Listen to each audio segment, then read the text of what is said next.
Hello friend, ये ड्यूटेरिया का 79 set है। चलिए शुरू करते हैं। पहला प्रश्न है, जनसंख्या घनत्व और आर्थिक समृद्धि एक दूसरे से संबंधित है। सर्वाधिक जनसंख्या घनत्व बिहार का है 1106 प्रति व्यक्ति। सबसे कम जनसंख्या घनत्व अरुणाचल प्रदेश 17 व्यक्ति। देश में स्टॉक एक्सचेंजों को कौन नियमित करता है? सेबी। सेबी का गठन 1988 ईस्वी में हुआ था। आरबीआई का गठन 1 अप्रैल 1935 को किया गया था। इसका राष्ट्रीयकरण 1 जनवरी 1949 को किया गया। आरबीआई का मुख्यालय की बात करें तो आरबीआई का मुख्यालय मुंबई में है। विश्व में सबसे पहले परिवार नियोजन को सरकारी स्तर पर अपनाने वाला देश कौन है? तो भारत। 1952 ईस्वी में भारत ने अपनाया। पंचवर्षीय योजना रूस से लिया गया है। सबसे पहला लिखित संविधान अमेरिका का था। केंद्र सरकार के राजस्व का मुख्य स्रोत क्या है? निगम कर। पुरापाषाण काल में आदि मानव के मनोरंजन का साधन था शिकार। वैदिक साहित्य में प्रयुक्त व्रीहि शब्द का अर्थ है चावल। सम्राट अशोक ने अपने शिलालेख में अपने समकालीन दक्षिण के किस राज्यों का उल्लेख नहीं किया था? कुषाण। महान तमिल साहित्य शिल्पादिकारम के रचयिता कौन हैं? एलिंगो। सर्वप्रथम सेना को वेतन देने की प्रणाली की शुरुआत किसने किया? अलाउद्दीन खिलजी ने। ब्राह्मणों पर भी कर लगाया किसने? फिरोज शाह तुगलक ने। सिद्धा और पैबोस की प्रथा बलबन ने चलाई। सांकेतिक मुद्रा मोहम्मद बिन तुगलक ने शुरुआत की। बेल्बी आयोग के सदस्य के रूप में कौन इंग्लैंड गए थे? गोपाल कृष्ण गोखले। गोपाल कृष्ण गोखले भारतीय सेवक समाज की स्थापना 1905 ईस्वी में किया था। गोपाल कृष्ण गोखले महात्मा गांधी के राजनीतिक गुरु थे। महात्मा गांधी 1893 में दक्षिण अफ्रीका गए और भारत 9 जनवरी 1915 को लौटे। इसीलिए 9 जनवरी को भारतीय प्रवासी दिवस मनाया जाता है। किसने कहा था भारत को एकजुट होना और एक बार फिर अपने बल से संपूर्ण विश्व पर विजय प्राप्त करनी है? स्वामी विवेकानंद ने। चलिए नेक्स्ट प्रश्न है, कौन आईएनए से संबंधित नहीं थे? आरसी दत्त। घटनाओं को कालक्रम अनुसार सजाना है। देखिए, सुगौली की संधि 1816 में हुआ था। अमृतसर की संधि 1809 में हुआ था। सालाबाई की संधि 1782 में हुआ था। मंगलोर की संधि 1784 में हुआ था। प्रस्तावना का वह प्रावधान जो सभी वयस्क नागरिकों को मतदान का अधिकार प्रदान करता है वह क्या कहलाता है? लोकतंत्र। बिहार राष्ट्रभाषा परिषद पटना का गठन किस वर्ष किया गया? 1950 ईस्वी में। मूलभूत मौलिक अधिकारों का प्रमुख उद्देश्य है व्यक्तिगत स्वतंत्रता को सुनिश्चित करना। मौलिक अधिकार अमेरिका के संविधान से लिया गया है, जबकि मौलिक कर्तव्य रूस के संविधान से लिया गया है। ग्राम पंचायत चुनाव कराने का सर्वप्रथम निर्णय किसके द्वारा लिया जाता है? राज्य सरकार द्वारा। ग्राम पंचायत का उल्लेख अनुच्छेद 40 में किया गया है। उपराष्ट्रपति को पद से हटाने का संकल्प किसके द्वारा पेश किया जाता है? राज्यसभा द्वारा। कौन सा अधिकार सर्वोच्च न्यायालय को प्राप्त है? न्यायिक पुनरीक्षण। तदर्थ का क्या अर्थ है? इस उद्देश्य के अतिरिक्त व्यवस्था। भारतीय संविधान के अनुच्छेद 162 के शीर्षक के संबंध में कौन सा सही है? राज्य की कार्यपालिका शक्ति का विस्तार। चलिए नेक्स्ट प्रश्न है, हिमालय के प्रादेशिक विभाजन के फलस्वरूप पंजाब हिमालय का विस्तार है सतलज और सिंधु नदियों के बीच। इसी को पंजाब हिमालय के नाम से जाना जाता है। किस फसल में बुआई तथा कटाई के बीच में सर्वाधिक अंतराल होता है? गन्ना। हिमालयी नदियों का मुख्य विशेषता क्या है? इसमें जल का प्रवाह 12मासी होता है, यानी 12 महीना होता है। पारिस्थितिकी तंत्र की विशेषताएं कौन सा सही नहीं है? पारिस्थितिकी तंत्र शब्द का सर्वप्रथम प्रयोग अर्नेस्ट हेक्ले ने किया था, गलत है। पारिस्थितिकी तंत्र एक खुला तंत्र है, बिल्कुल सही है। पारिस्थितिकी तंत्र प्राकृतिक संसाधन तंत्र होते हैं। बिल्कुल सही है।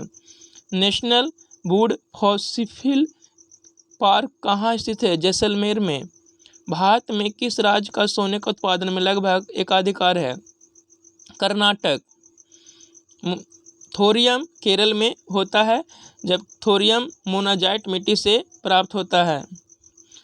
दक्षिण भारत की नदियाँ प्रमुख रूप से कौन सा प्रवाह तंत्र रखती है? वृक्षनुमा।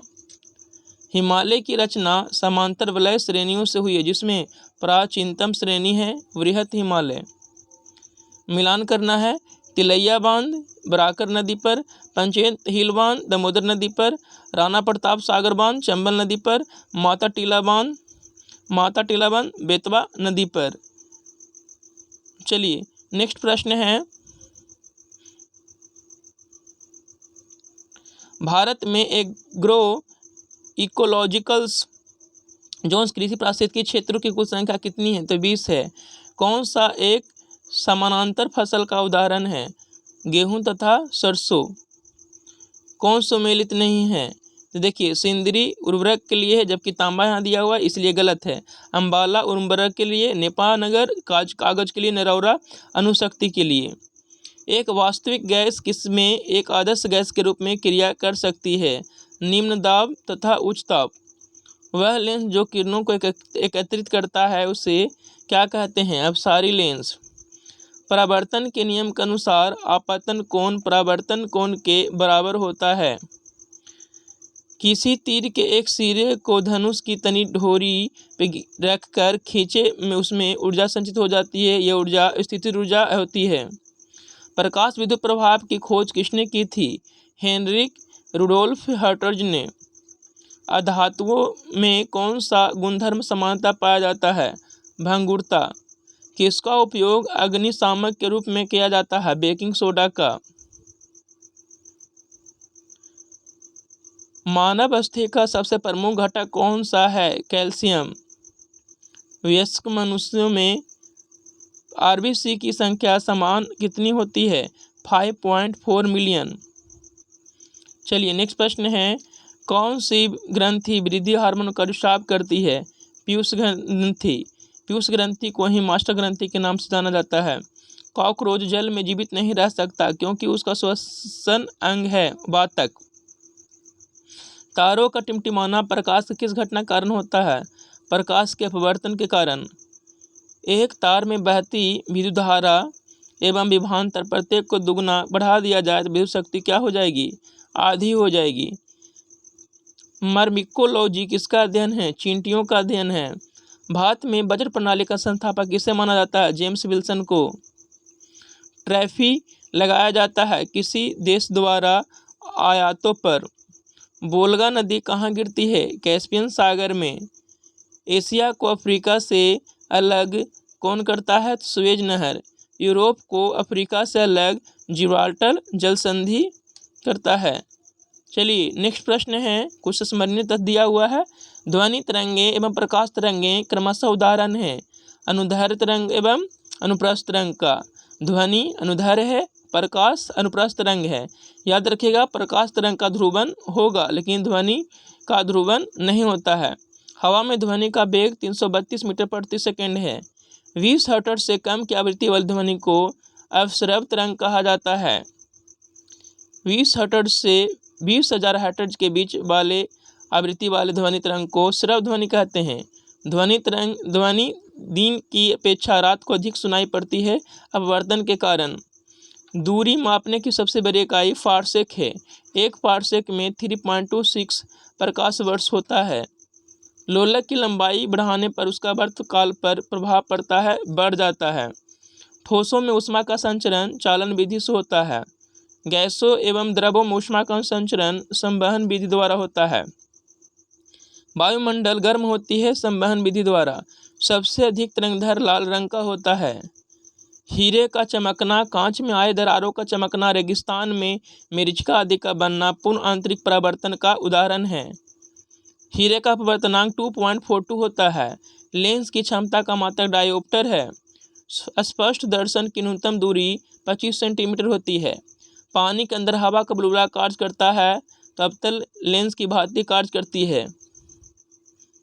विद्युत का सबसे अच्छा चालक है चांदी। जरा दृष्टि दोष के निवारण हेतु प्रयोग किया जाता है बाइफोकल लेंस। अबिंदुकता के निवारण हेतु प्रयोग किया जाता है बेलनाकार लेंस। दूरदृष्टि दोष के निवारण हेतु प्रयोग किया जाता है उत्तल लेंस।